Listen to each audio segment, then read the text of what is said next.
I'm Dr. T, that is Dr. Tomkowitz. I teach oboe at Columbus State University's Schwab School of Music. And normally I would say, welcome to the oboe studio at Schwab School of Music, but I'm at my house.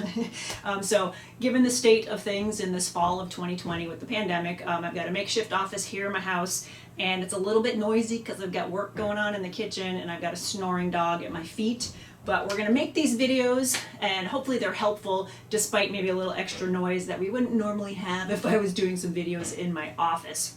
So we're working on the Symphonic band, the grades 11 and 12 today for our GMEA 2020-2021 All-State Band Etudes. And we're going to start with the waltz, and the first thing I'm going to do is just play it through for you, and then we'll actually put the music up on the screen and talk through some of the markings that I have. So we're going to talk about some musical components, and then we'll talk about some technical components. But the first thing I want to do is just play it through. I'm just going to check my tempo. So this is our 144. So I consider this the slower of the two etudes, so my tendency is to want to go a little too slow. So I want to make sure I'm in the neighborhood of 144. Here we go, here's the waltz.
Sticky something sticking on my oboe. I think it's because we're having some rainy weather today, so I apologize for that. Okay, so let's take a look at my music. I tend to have a variety of markings, and first I'm going to say I've marked these parts in pen, which is not a good thing to do. I simply did that this time so they would be a little more visible when we showed them to you. So never use pen, always use pencil, because we oftentimes have to change our markings or we make mistakes. So pencil, pencil, pencil. So I've got markings for phrasing elements, so how I'm going to shape, how I'm going to phrase, notes that I might emphasize. I have breathing markings, and then sometimes I have these sort of weird little squiggly markings, or sometimes I have words or numbers, but this one is fairly simple, I think. So my first little phrase direction is just at the very beginning, ba-da-da-dee-da, to there. So I'm just kind of making some shape following the contour of the line down to the A and thinking ba-dum. So a little weight and then a little lift, kind of an energy on the D, but then the D crescendos, ba-dee-da-da-da-dee-da-dee-da-dee-da-dum. So I'm shaping to the G in the third measure, which fits really well with the hairpin that's marked here within our forte. And so C sharp, and then I'm taking an inhale here, and then making sure that I start that mezzo piano actually on the A in the bar before it's marked, because we want to make sure the pickup belongs to that next phrase. So bum be da da dee da da dee dum, and I got a U. So U is just a little emphasis, and X for me is a big phrase goal. So my U is just a little extra movement there. Be da da da da ba be dum, and I'm going to release pressure here. So when I exhale, I simply open my embouchure and release the pressure that's kind of built up behind the reed, instead of physically expelling all of the air out of my body, because that makes me super tight. So I'm just going to release the pressure. Ba-da-dee-da-da-da-dee-da-dee-dum. A little X, B-da-dee, bigger X on the F sharp. So a little emphasis on the C sharp, B-da, bigger on the F sharp, and then relax down to the D. And I inhale, piano. Ba-da-dee-da-dee-da-da-da. You hear a little emphasis bum. Next piece of the phrase, bum dee-da-dee-da-dee-da-deem. A little bigger U, a little more weight. Bum dee-da-dee-da-dum, ba-da-da-dum, ba-da-da-dum, be-da-dum. I'll talk about the grace notes in just a second, but my X is shaping to the A downbeat of that final measure with the fermata in the second line here. And then I can take a second, if I set myself up well and musically there,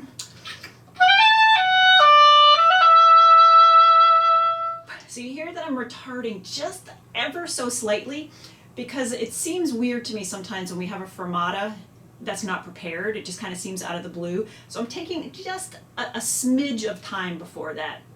And in fact, if I do that and I sustain that fermata like for a good couple of beats or so, then I can take a little time when I come out of it to like let my air out, take a good breath in, and then restart on that mezzo piano. So here is 2 bars, 1 bar before that fermata on the E.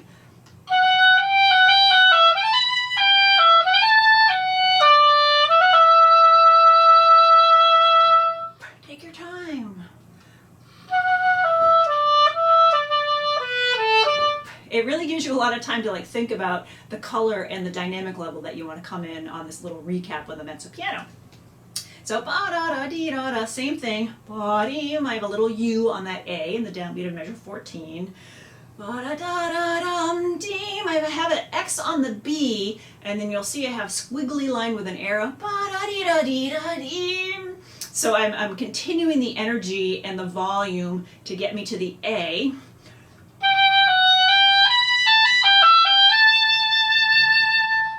So that's what those markings mean. And then scale back a little bit here. I'm just making a color change from a mezzo forte because I get a little excited in that phrase before, so I kind of want to open it up because I think it's gorgeous. And then bump, dum, shaping to the A, sustain and grow,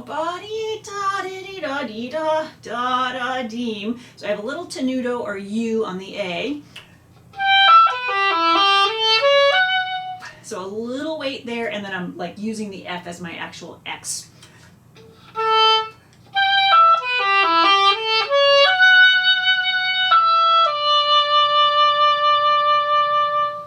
And have an idea after you retard and you land on that last D, exactly how many beats you want to hold that out for. So there's no fermata, but it makes sense that however you're conceptualizing the retard in the second half of the second to the last measure, that might continue through that sustained D. So think like ba-da-dee-da, 1, 2, 3, 4, 5, 6, off on 1.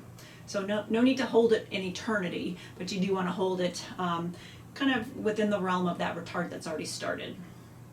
Okay.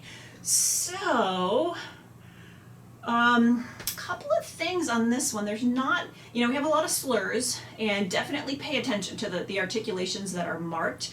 Sometimes we have a tendency to recompose articulations that are a little more convenient for us. And I consider when we miss an articulation, I think it's the same thing as missing a note. So you consider like when orchestras are playing, how close attention they pay to the direction of the bows. So like all the first violins are bowing in the same direction in the second. It's like the articulation in our language. It makes a really big difference on how the notes in the music sort of speak the musical sentence. So pay very close attention. Don't recompose things. So we have slurs, we have notes without any articulation, and then we have a few that have a line or a tenuto. So I think the general style of this etude is very legato, even if we don't have the tenutos. But maybe those tenutos we give just a little extra weight and emphasis. So for example, let's see, 7, 8, 9, measure 10.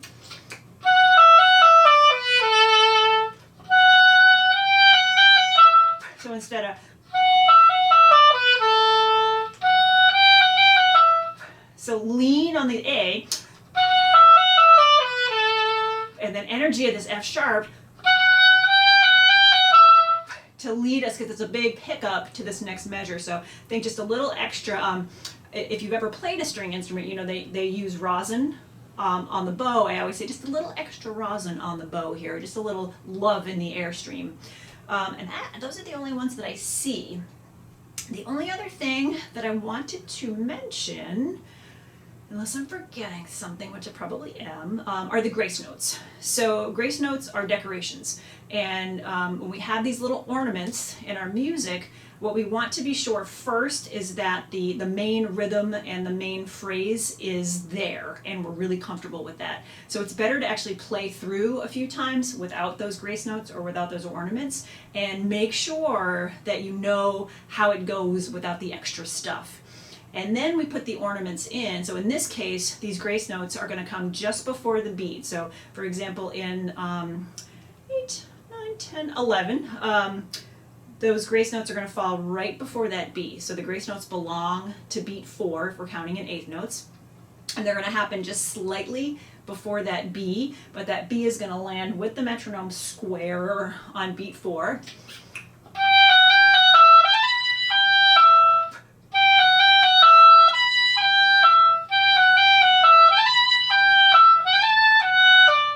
Same thing with those other grace notes, just a little bit ahead of the beat so you land on that note in true time. And sometimes we see those little notes and we play them really, really fast, but consider that if we play them too fast then we almost don't hear them at all. So it's like, what's the point of the fancy notes if we can't even hear them? So just be sensitive. So almost as if you like had this thought and I'm like, oh, I just want to add in a little extra decoration into this phrase. So I think that's all I've got. So what I like doing is just playing through one last time with the metronome, because I know I want to take this slower than it's actually marked, and so I got to keep checking in with myself. So I'm going to play this one last time. So again, this is the waltz, and I am at 144 here with my eighth note. I'm checking on that reed again.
So of course when you practice with the metronome, you have to ignore it in those spots that are going to take a little bit of time, but it's okay, you can do it, So I hope this helps with the preparation of your waltz. If you have any questions, we'll put my email address, which is tomkowitz_Susan@columbusstate.edu, one of the longest email addresses I think in the history of email, but we'll put that up there. So if you have any questions, please send me an email and I'm happy to help, happy to answer any questions that you might have as you prepare these etudes. So thank you so much and happy practicing.